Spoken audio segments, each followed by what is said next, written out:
Yesterday we talked about the circuits of the body, arteries versus veins. We talked about the valves of the heart, and today we're moving on and looking at more of the heart itself. So the way that the heart beats and the way that the heart regulates itself.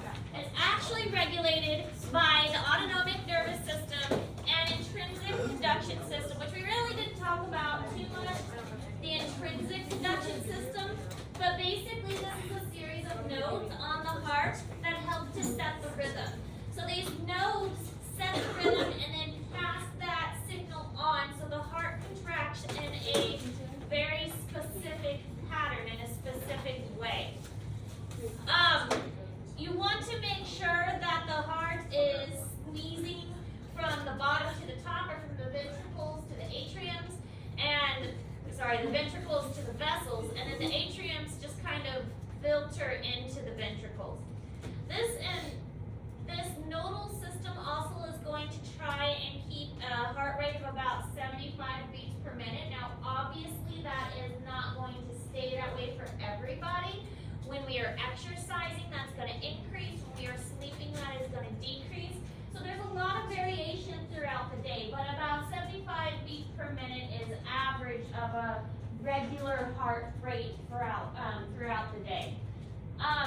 If a person is physically active and in good shape, then their resting heart rate is typically lower than a person who is not in as good a shape.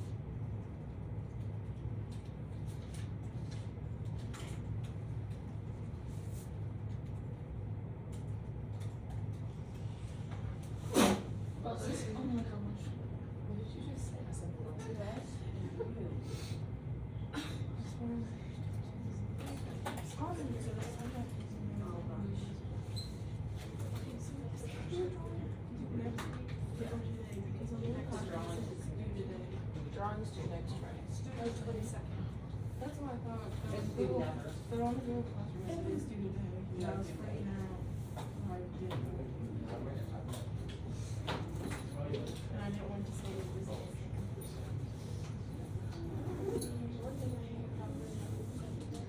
Okay, so there are two nodes in the heart. There's what's called the sinoatrial node and then the atrioventricular node. The SA node, or the AV node for short. The SA node is the heart's pacemaker. This is what is really setting the patterns for heartbeat contractions. And this is if a person is having heart problems and their heart is beating irregularly, then it's the sinoatrial node that is typically causing the problem. If a person has to have an artificial pacemaker put in, basically what it does is stimulates the heart in a similar manner that the SA node would, in order to make the heart contract like it's supposed to. And we'll look at kind of how the heart contracts in a moment, because again, it has to contract in a very particular way in order for the blood to move the way that it's supposed to. The AV node is basically just there to help pass the signal along, kind of like a relay.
so sad. Now, if we're looking at the heart, this is in Google Classroom, and anything in red on this one you need to know. So there are some things, Purkinje fibers, you don't need to know those. But basically what happens is the SA node gets the signal. And from the SA node, it sends the information to the two atriums, telling the atriums to contract.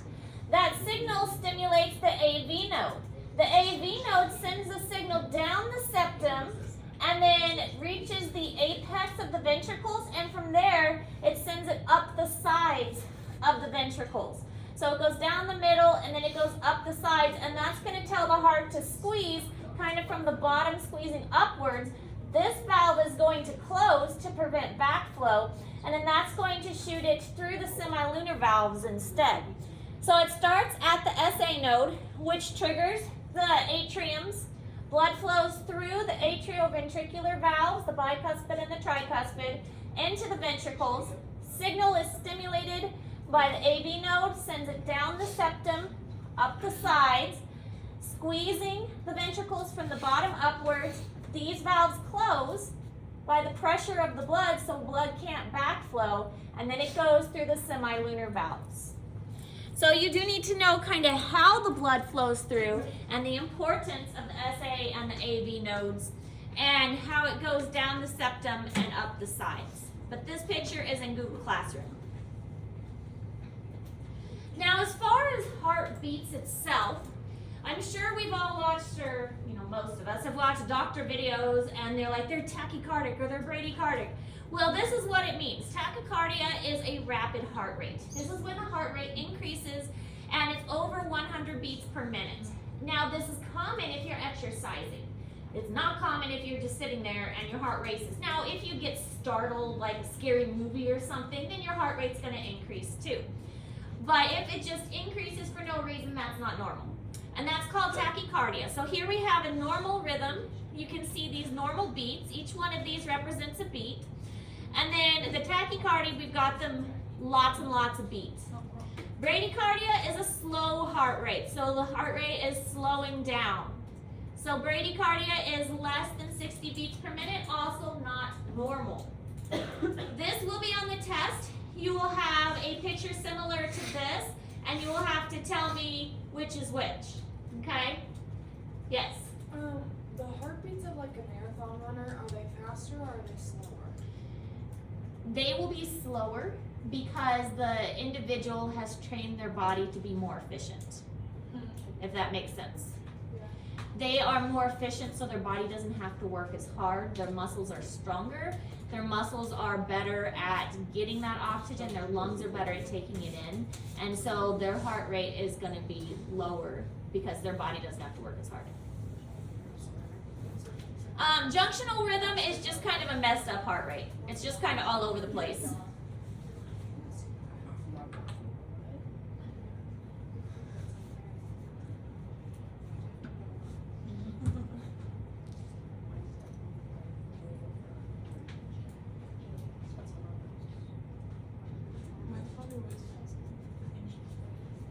Yeah, one of the favorite things in like medical shows is they go, they're bradycardic, bring the crash cart. Basically just meaning the heart rate has slowed down. This is another way to look at this, and I love how this picture kind of breaks it down. We've all seen these kind of blips before, but you may not realize what each blip means. The P is the initial signal to the atriums, and the signal going to the atriums. The QRS complex is what this is called, and that is when we see the actual ventricle being contracted, and then the T is kind of the recovery wave. So the P is the atrial contraction, the QRS complex is the ventricular contraction, and the T is the recovery of that. So if we're looking at one pattern, we'll be able to determine how the heart is beating. This is used a lot in the pregnancy when the mother is hooked up to a fetal monitor. They monitor the baby's heart rate by watching a really long piece of paper with this. Now the the cardiac cycle refers to one complete heartbeat. One complete from where it starts to contract to when it completely relaxes. And there's something called systole and diastole. Systole is the contraction, diastole is the relaxation. So sys is contracting, diastole is relaxing. You can think of like when you die, you are really relaxed. I know that's a very bad way to think of it, but it might help you remember it. Diastole is relaxation. The average heart rate again is about 75 beats per minute, and that includes one whole heartbeat contracting and then relaxing.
So when you're sleeping, does your heart rate stay low? Just like, is it like It'll go down.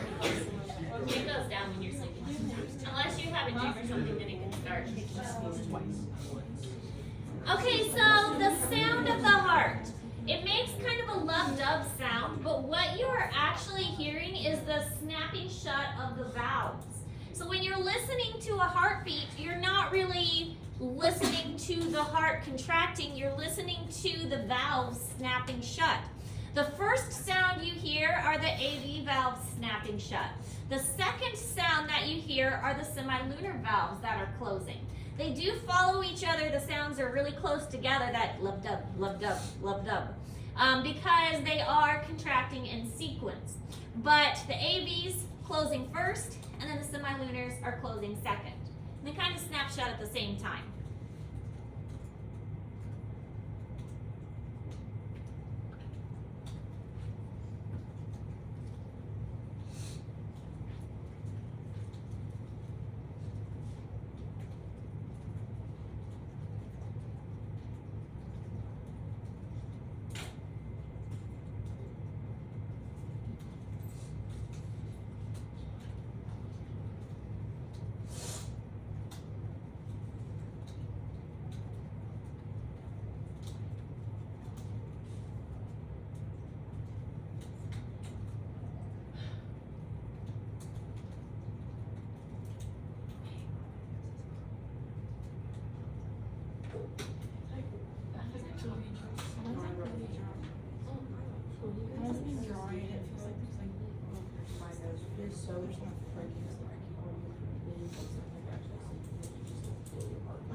Right, and then I like can't sleep anymore. I'm just focused on breathing now. That's why I take long.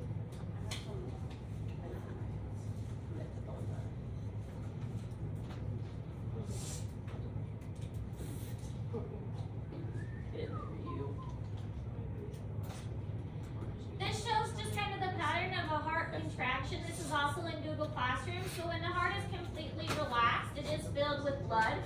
But the first contraction is the atrial contraction, and then that pushes the blood into the ventricles and through the AV valves, the bicuspid and the tricuspid. Then those valves snap shut, and the ventricle contracts to push the blood into the pulmonary arteries and the aortic arch, and it causes the bicuspid and tricuspid to close, and that contraction empties out the chambers, and then it will allow for pooling back in the atriums in order for the heart to repeat the process. This is in Google Classroom. I will not require you to make a calculation on the test, but it is important for you to understand the process of this. So cardiac output is how much blood is pumped by each side, each ventricle of the heart in 1 minute. So if you become a cardiologist and you need to know how the heart is functioning, that's what these terms will be helpful for. Again, I'm not going to make you figure out a calculation, but you do need to be familiar with the terms. So cardiac output is how much the ventricles are pushing out in 1 minute. The stroke volume is the volume of blood pumped by each ventricle in one contraction or each heartbeat. So the amount is usually about 70 milliliters of blood in the left ventricle with each heartbeat. So that's how much is in there in each heartbeat. And then the heart rate is typically 75 beats per minute.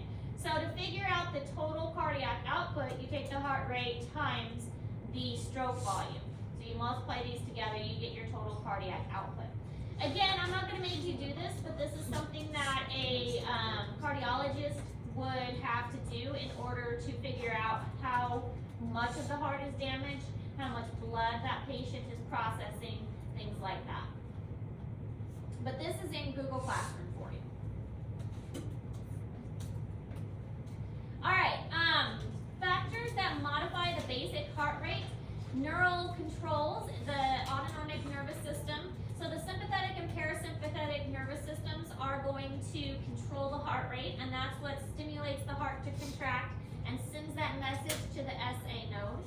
Hormones and ion imbalance. So your heart rate can increase depending on different signals that your body sends it. Physical factors such as age, gender, exercise, body temperature, all of this will influence the heart rate too. So even though the heart rate isn't something we have voluntary control over, there's still a lot of factors that can impact how fast or how slow our heart rate is. You can't tell your heart, okay, stop beating. But you can take deep breaths, meditate, calm yourself down, and that will cause your heart rate to decrease too. Yes? So all of that is taken into consideration when we're talking about the actual heart rate of an individual.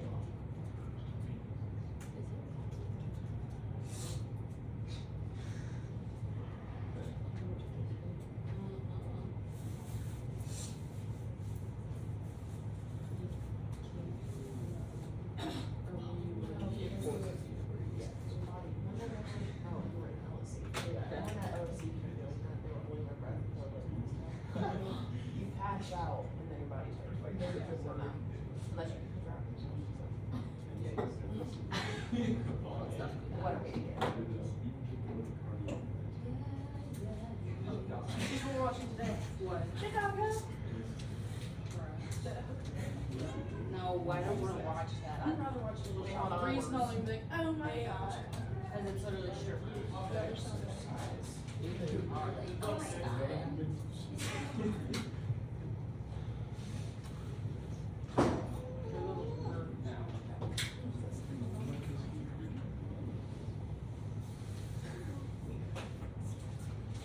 Bree's about to get itself in trouble with this one.